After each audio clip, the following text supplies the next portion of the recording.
വിശുദ്ധ ലൂക്കോസ് എഴുതിയ സുവിശേഷം 16-ാം അധ്യായം 19 മുതൽ 31 വരെയുള്ള വാക്യങ്ങൾ.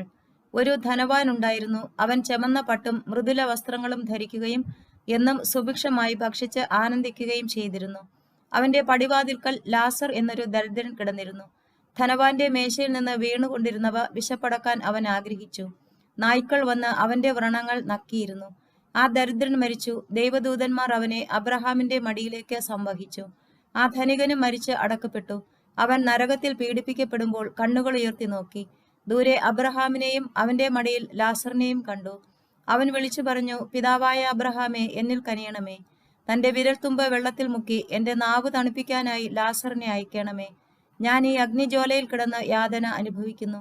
അബ്രഹാം പറഞ്ഞു, മകനെ, നീ ഓർക്കുക, നിനക്ക് ജീവിതകാലത്ത് എല്ലാ സുഖ സൗകര്യങ്ങളും ലഭിച്ചിരുന്നു. ലാസറിനോ കഷ്ടതകളും. ഇപ്പോൾ അവൻ ഇവിടെ ആഹ്ലാദിക്കുന്നു. കൂടാതെ ഞങ്ങൾക്കും നിങ്ങൾക്കും മധ്യേ ഒരു വലിയ ഗർത്തവും സ്ഥാപിക്കപ്പെട്ടിരിക്കുന്നു.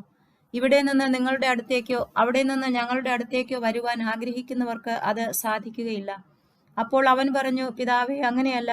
ലാസറിനെ എന്റെ പിതൃഭവനത്തിലേക്ക് അയക്കണമേ എന്ന് ഞാൻ അപേക്ഷിക്കുന്നു. എനിക്ക് 5 സഹോദരന്മാരുണ്ട്. അവരും പീഡകളുടെ ഈ സ്ഥലത്ത് വരാതിരിക്കേണ്ടതിന് അവൻ അവർക്ക് സാക്ഷ്യം നൽകട്ടെ. അബ്രഹാം പറഞ്ഞു, അവർക്ക് മോശയും പ്രവാചകന്മാരും ഉണ്ടല്ലോ, അവരുടെ വാക്ക് കേൾക്കട്ടെ. ധനവാൻ പറഞ്ഞു, പിതാവായ അബ്രഹാമേ, അങ്ങനെയല്ല. മരിച്ചവരിൽ ഒരുവൻ ചെന്ന് പറഞ്ഞാൽ അവർ അനുദപിക്കും. അബ്രഹാം അവരോട് പറഞ്ഞു, മോശയും പ്രവാചകന്മാരും പറയുന്നത് അവർ കേൾക്കുന്നില്ലെങ്കിൽ മരിച്ചവരിൽ നിന്ന് ഒരുവൻ ഉയർത്താലും അവർക്ക് ബോധ്യമാവുകയില്ല. ധനവാന്റെയും ലാസറിന്റെയും ഉപമയാണ് ഇന്ന് നമ്മുടെ ധ്യാന വിഷയം.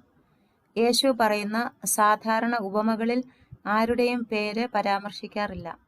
എന്നാൽ ഈ ഉപമയിൽ ലാസർ എന്ന് പറഞ്ഞിരിക്കുന്നു. ലാസർ എന്ന പേരിന്റെ അർത്ഥം ദൈവം സഹായിക്കുന്നു എന്നാണ്. ഒരുപക്ഷെ ലാസറിനെ നമുക്ക് ദൈവം മാത്രം സഹായമായുള്ള ഒരു മനുഷ്യൻ എന്ന് കാണാം.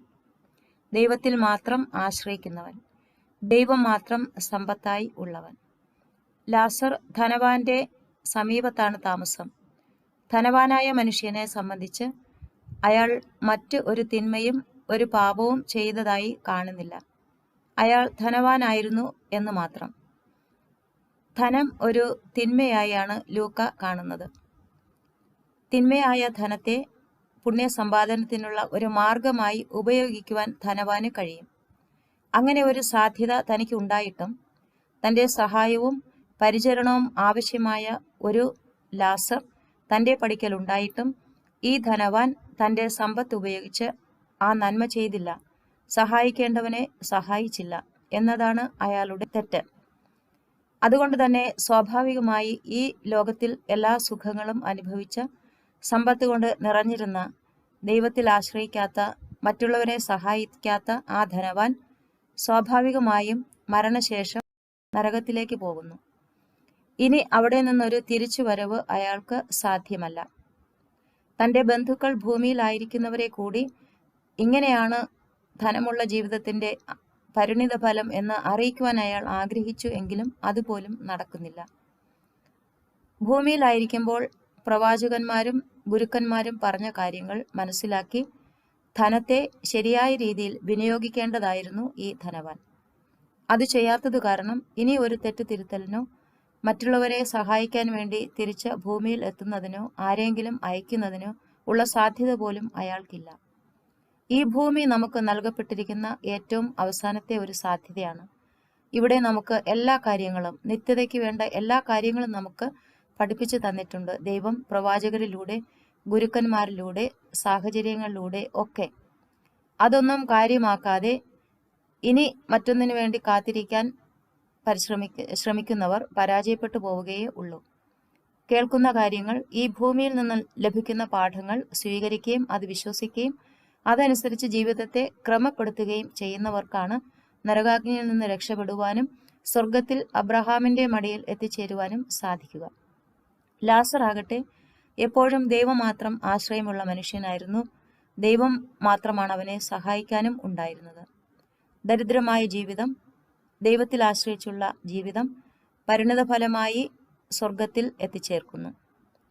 അബ്രഹാമിന്റെ മടിയിൽ പാർക്കുവാനുള്ള അനുഗ്രഹം ലാസറിന് ലഭിക്കുന്നത് ഒരു പ്രതിഫലമായിട്ടല്ല, ഈ ഭൂമിയിൽ ദൈവത്തെ മാത്രം ആശ്രയിച്ച് ദൈവത്തിൽ നിന്ന് മാത്രം സഹായം തേടി ഇരുന്നതിൻ്റെ പരിണിത ഫലമാണ് അയാളുടെ സ്വർഗപ്രാപ്തി. നമുക്ക് നമ്മുടെ ജീവിതങ്ങളെ പരിശോധിക്കാം. ഈ ഭൂമിയിൽ നമുക്ക് ലഭിച്ചിരിക്കുന്ന ഭൗതികമായ അനുഗ്രഹങ്ങൾ നിത്യമായ നന്മകൾ സ്വന്തമാക്കുവാൻ വേണ്ടി വിനിയോഗിക്കുവാനുള്ള വിവേകം നമുക്ക് സമ്പാദിക്കാം.